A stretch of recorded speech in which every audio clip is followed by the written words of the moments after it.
چالاک لومڑی اور بیوقوف کوا۔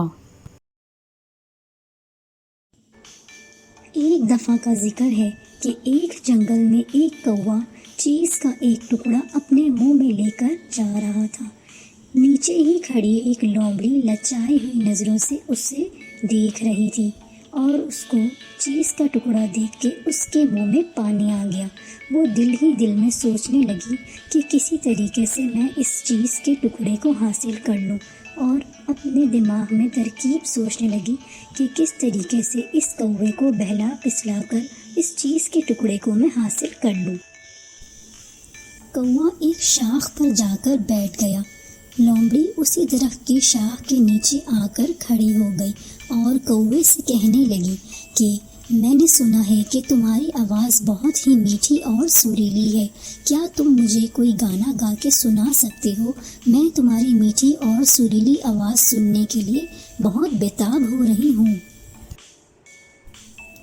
کوا لومڑی کی بات سن کر بہت ہی خوش ہوا اور سوچنے لگا کہ چلو کوئی تو ہے جسے میری آواز میٹھی لگی، اور بہت خوش ہوا اور سوچنے لگا کہ میں اسے ضرور اپنا گانا گا کر سناتا ہوں۔ کوے نے جیسے ہی گانا گانے کے لیے اپنا منہ کھولا تو چیز کا ٹکڑا اس کے منہ سے نکل کر نیچے لومڑی کے پاس جا کر گر گیا۔ لومڑی نے فوراً ہی وہ چیز کا ٹکڑا اٹھا لیا اور اسے کھانے لگی۔ اس کے بعد وہ کوے کا مذاق اڑانے لگی اور اسے کہنے لگی کہ میں تو تمہیں بیوقوف بنا رہی تھی، بھلا کون تمہاری بھدی آواز سنے گا، مجھے تو بس وہ مزیدار چیز کا ٹکڑا چاہیے تھا۔ یہ کہہ کر لومڑی خوشی خوشی چیز کا ٹکڑا کھاتے ہوئے وہاں سے چلی گئی، اور بیچارہ کوا اپنی آنکھوں میں آنسو لیے روتے ہوئے اسے جاتا ہوا دیکھتا رہ گیا۔